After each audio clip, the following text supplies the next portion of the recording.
Welcome to the Homicide Canada Podcast. This is episode 45. I'm Phil, your co host, and I'm here with my co host and producer, Tami. Um, so, I guess we also run a website associated with the podcast called homicidecanada.com. And if you go there, we basically try to track all the homicides that happen in Canada. So, we try to put a page for every homicide. So yeah, if you want to go and check that out. Also, we have for each province and each major municipality, we have a page, and that kind of tracks the homicides that happen as the year goes along. In that, so if you say you're from Toronto and you want to see like, hey, who's been killed in Toronto, and that you can go to that page. Normally, most of our episodes have been we basically do a monthly roundup of the homicides that happen in Canada each month in that. But occasionally we'll do some special episodes, and we're trying to branch out and that to that more. And they can vary. Sometimes they'll be like around a theme of homicides and that. Like we did an episode about rapper homicides and that. That was I think got a lot of views in that because I guess people like rappers and homicide. And also we have occasionally we'll do like specific cases in that. So this episode 45, is about one of the like a specific homicide in that. So we're gonna try to do a bit more with that regards in the future in that. So just kind of as time allows and as effort allows in that. This one is about the homicide of Elnaz Hajtamiri. Hajtamiri spelled Hajtamiri. So there we go.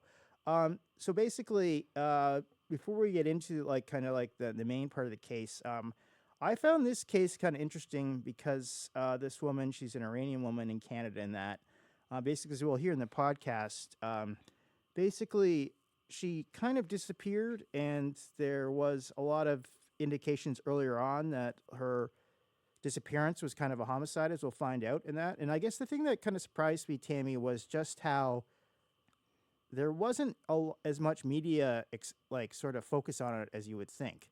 No, there really wasn't, and there wasn't really until this year. Yeah, because like it's to be fair, like in a missing persons case, a lot of people go missing, and a lot of people go missing, and they just ran away or whatever. That they're like, is it? I don't think every person who goes missing, because I think if you looked at the stats from the police and that, a lot of people go missing in Canada each year and that, and it's probably not worthy of like media attention for every single one in that, especially depending on who the person is in that. But what I would say is that this case, as we'll find out in that, is obviously there was some like foul play or like it was obviously it wasn't she just like I'm like having a new life or whatever in that. She like Yeah. basically like something happened to her in that, and she'd been missing for a while, and I was always surprised that like the fact that all these crazy things happened and there just wasn't a lot of media attention on it. So Yeah. All right, so we'll start this out now. Who is Elnaz Hajtamiri? Elnaz, originally from Iran, came to Canada in 2018, a year after her husband Farnham Shapofwer died following an illness. She came to rebuild her life residing in Richmond Hill, working as an administrator in imports and exports, and volunteering with charitable organizations. Elnaz Hajtamiri made a complaint with the York Regional Police in November of 2021 that her former boyfriend Mohammed Lilo had been harassing her following their November breakup. that's kind of interesting in the fact, like, yeah, like so early on, she'd been like telling the police, like, yeah, this guy's been harassing me in that. So Yeah, you think they'd be on it a yeah, little faster. Elnaz, was 37, was attacked in a garage at her residence on King William Crescent, located in the area of Yonge and Bantry Avenue, in December 2021. She was then struck with a frying pan. Elnaz was taken to hospital for treatment of non-life-threatening injuries, where she had suffered a cracked skull and required stitches to her forehead. so admittedly, like that's non-life threatening, but like yeah, if you have like a skull fracture, like Yeah, that's she not still got hit with with a frying pan. Like yeah, that's like not a minor assault in that where somebody just gets kind of punched in the face and that nothing gets broken in that. Yeah, and if you Google it, you can see how terrible wound was. Like, Yeah. there's pictures on the internet of it. So 2 suspects were estimated to be between 20 and 25 years old. They fled the scene in a vehicle that was stolen earlier from the area of Finch Avenue and Don Mills Road in Toronto. Also, I do think it's weird that they used a frying pan. It does seem odd. So, like, do we Is know that why the like, police- did like they break kind of into her home then and grab the frying pan, it or said did it happened in a garage. did they bring the frying pan with them? I don't know. I don't know. Like, Okay, yeah, it seems odd. It's interesting too the fact that they like they actually stole a vehicle to do this crime and that. So obviously, like, Yeah. oftentimes, like, more professional type people will do that. Like, obviously, if you see, like, in like mob hits or something like that, if somebody's going to, like, they'll never drive their own car to do an assault. They'll, like, get a stolen car and then Yeah. drive there, and then oftentimes they'll burn it later. But, like, yeah, they obviously, they intended on doing something Yeah. that they knew was wrong. yeah, they know they don't want to get caught or something like that. And then, yeah, so there's a little, I guess, kind of obviously there's a level of professionalism to these guys here and that where, Yeah. yeah, so kind of strange. So, in the weeks before her assault, the company where she leased her vehicle found 2 tracking devices during a routine inspection. A 3rd tracking device was later recovered by York Regional Police that were investigating the assault. So, do you think they didn't take it seriously because she got hit with a frying pan? Yeah, it really makes you wonder in that. Yeah, So I don't know, but it's a strange thing. I don't know. I guess the thing is, like, it says here the tracking device was later recovered by York Regional Police. So But she had 2 before that. yeah, no, yeah, I'm saying that too. Like, Yeah. yeah, she knows this well, as we'll sort of see. Like, there's like this. I got to make sure I got my her former boyfriend and that, I guess, allegedly, like, yeah, like, she knows then that, like, there's tracking devices, and this is, yeah, as you said, this is even before the assault and that. Yeah. So yeah, it's obviously she weird. knows what's going, like, it's something that's going on that's kind of weird in that. So okay, so then on January 12th of 2022, Elnaz Hajtamiri was forcibly taken from the Wasaga Beach home of relative on Trailwood Place, where she was staying out of fear for her safety at approximately 8:30 p.m. by 3 armed men in balaclavas and wearing fake police vests claimed to have a warrant for arrest, according to OPP investigators. They forced their way into the home and dragged Hajtamiri into a stolen white Lexus RX SUV. According to CBC, Lilo, the former boyfriend of Elnaz Hajtamiri, hired a private investigator, the Brampton-based company Investigations Plus Limited, to locate and surveil Hajtamiri and keep tabs on her location in the days and weeks before she was violently abducted from Wasaga Beach on January 12th. So a CBC source said investigators with the firm conducted surveillance on January 10th and 11th outside the Wasaga Beach home where Hajtamiri was staying with relatives. Gabriel Kojokaru, owner of Investigations Plus, said he had a private investigator watching the home on the day of the abduction, but said the man left his shift by 6 p.m., 2.5 hours before the abduction, because he is diabetic and went to get food and to take his insulin shot. Yeah, so there's a lot to unpack there. Like, obviously, the Yeah. one thing is, like, that's, like, fairly suspicious that, coincidence that, like, this private investigator guy is, like, surveilling the home the day of the abduction, and then conveniently 2.5 hours before the induction, he's like, I got diabetes, I gotta get food Yeah. and get my insulin shot. Yeah, if you're diabetic, you got to do that. But you're a PI. Yeah, or a PI in You that. got I don't know. your It seems like lunchbox it does. with you. Yeah, and either that or maybe it's kind of like a weird job choice. But yeah, it's odd. Like, the other thing, I guess, like, there's a lot of just weird stuff here. So, like, Yeah. like, you got to wonder, like, this Lilo, and, like, obviously all this stuff is alleged. Well, not all alleged. Like, some of the stuff we're saying here is just kind of more fact in that. So Yeah. Lilo hires these guys. They're surveilling her. And then after, like, the guy goes, then she gets abducted. Like, this is, like, a pretty strong trail. It's pretty suspicious. Yeah, and, like, it's like, I don't know. Like, I guess maybe he didn't think that. I don't know exactly how it came out that these investigators were, like, doing this and that. But, like, obviously, if say you're trying to kill someone and like you're like, I'm gonna hire like some private investigators to watch these dudes or this person, then and it comes out that they're dead later. It just I don't know, just doesn't seem like a good strategy in some ways Yeah, in it that. doesn't. So now, by the one thing we know is well, we don't know really, but like we just know she was abducted that day. Yeah. So All right.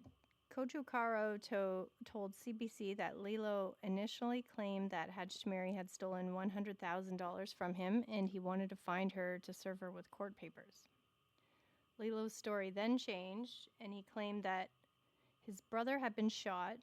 At that time, Lilo said that Hajtamiri may have been involved in the shooting and that she was dangerous. Lilo was charged with criminal harassment in connection to that complaint, and 9 days later, Hajtamiri was abducted. And since Hajtamiri was abducted, police say she has not been seen or heard from since, and there have been no ransom demands. So it was interesting. I remember when this was kind of happening in that there was a little bit in the press in that, but like a little bit, not that much, because like obviously like this was just not a standard missing person. Like this person, just there was this. She was taken by fake police. Yeah, like, that's and a big like deal. she had like her boyfriend and like her ex-boyfriend and that. Like this is obviously I don't know. I think it should have been like a bigger story than it was in that. So. Yeah. In July 2022, OPP officers went to Lilo's home in Brossard, Quebec, to arrest him for Hajtamiri's kidnapping, as well as attempted kidnapping and attempted murder in connection to the alleged assault in Richmond Hill. On the 1-year anniversary of the abduction, the OPP and York Regional Police announced a joint $100,000 reward for information that would lead to investigators to her whereabouts and those responsible for her abduction. So, Raisat Singh was arrested and charged on April 12, 2022 in connection with the alleged attack in November. And that was the initial frying pan attack then? Yeah. Okay. He pleaded guilty to aggravated assault and was deported in December. Wow, so he's actually deported on based off of that. Yeah. Harshdeep Binnen was charged with attempted murder and attempted kidnapping. Both he and Raisat Singh were also charged in early 2022 in connection to pickup truck thefts in the Edmonton area. Singh also pleaded guilty to the truck thefts. So I guess Binnen then, he's been charged, but he hasn't pled, I guess, then to this particular charge. Okay. And Harshpreet Sekhon and Jaspreet Singh and Akash Rana were charged with aggravated assault and conspiracy to commit an indictable offense. And so was that with regards to the frying pan assault then, or? Yeah. Okay. I guess the thing is the conspiracy, like, you can, like, there was the assault, but I guess they all got together and planned that, and that makes a conspiracy, so. And they stole that car. Yeah. Oh, that's true too, yeah. Yeah, so. It seems like that's their MO. There's a lot of stolen vehicles in this.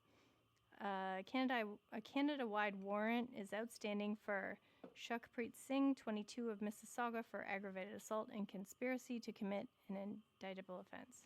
So I guess is that okay. That I guess is 6 different people charged for the frying pan offense then, or yes. Yeah, so like that's actually like that's a pretty big operation. Yeah.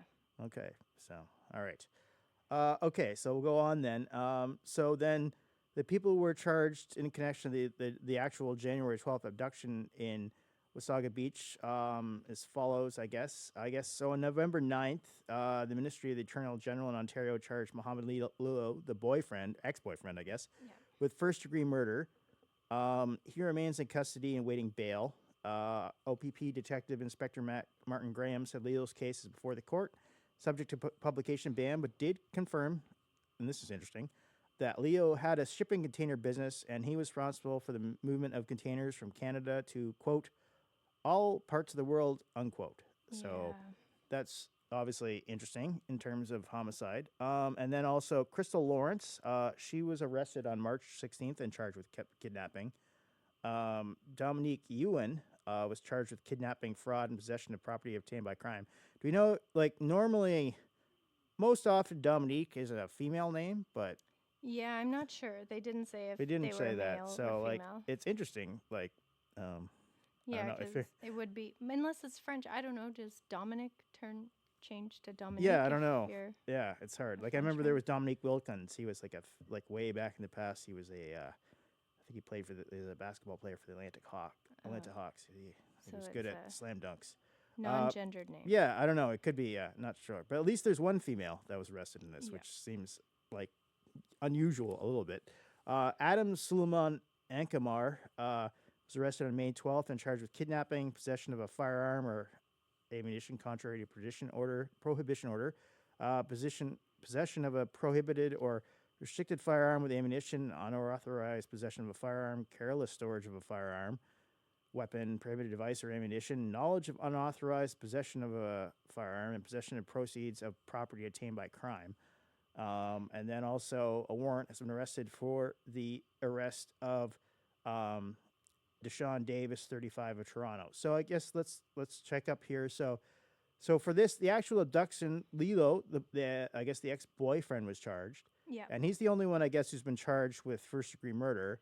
Yeah. And then there's 4 others that have been charged for the kidnapping, but they weren't charged with murder. They're only charged with the kidnapping. Then No, and we don't know what the warrant towards Deshaun Davis yeah, is actually okay, for. that's fair, true too. Yeah, so the other 3 we know were charged with kidnapping. So Yeah.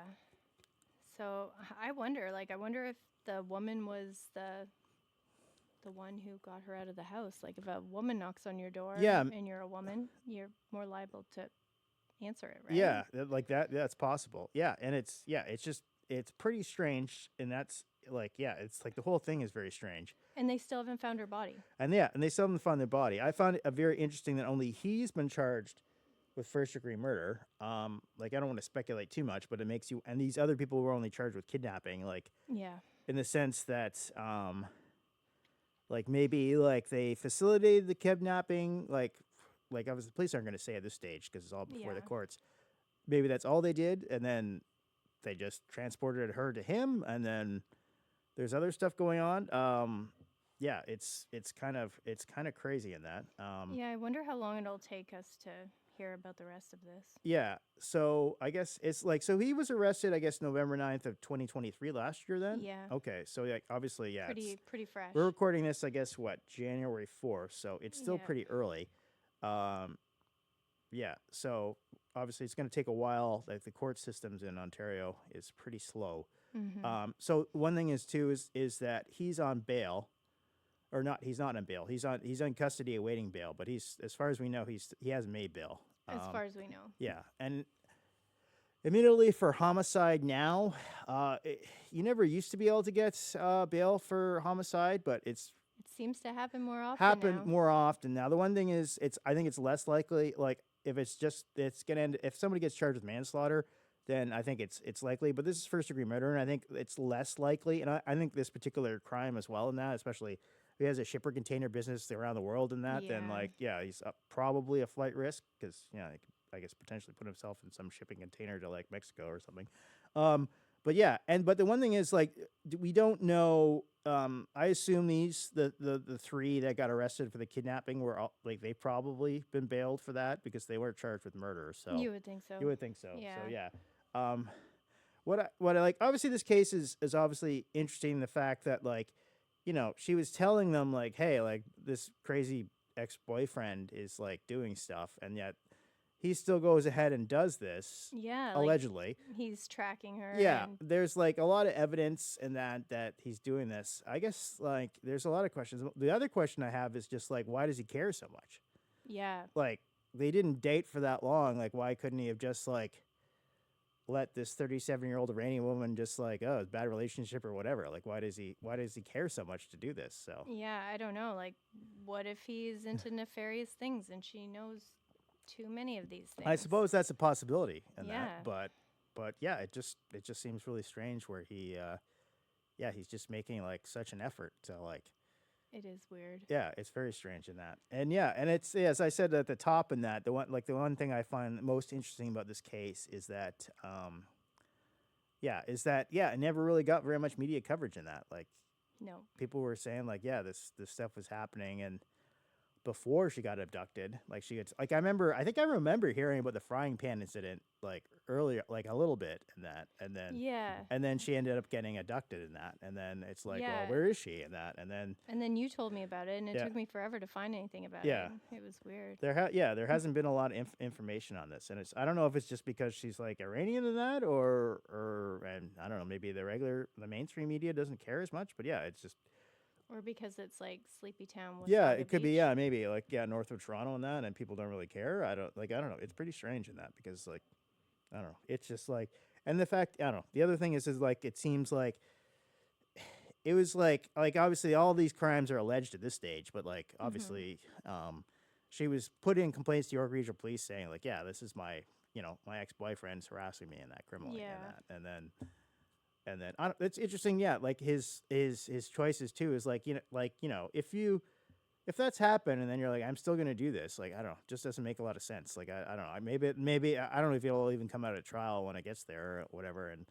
But yeah, it just seems strange. And obviously the police haven't like it seems like they haven't found the body. I don't know. Like I think they probably would say if they did. You would think they would. Yeah, but I guess they probably have suspicion. Like, we don't know, obviously, the evidence the police has in that. Like, they could have obviously taken all his emails or text or something like that. And yeah, there's a thing where, like, I dumped her in the lake or something like that. So, yeah, but and they probably know a lot. So, yeah. So there's a publication ban on this as well, then, I guess, in terms of just, like, what we can report then, or what we can see. We can't see anything. Okay. Which is kind of wild. Like, there's no information beyond what we have. Okay, so basically, yeah, we basically know that he's been charged. These other people have been charged. Yeah. We know about the frying pan assault and that she registered this complaint and that. So. Yeah. Okay.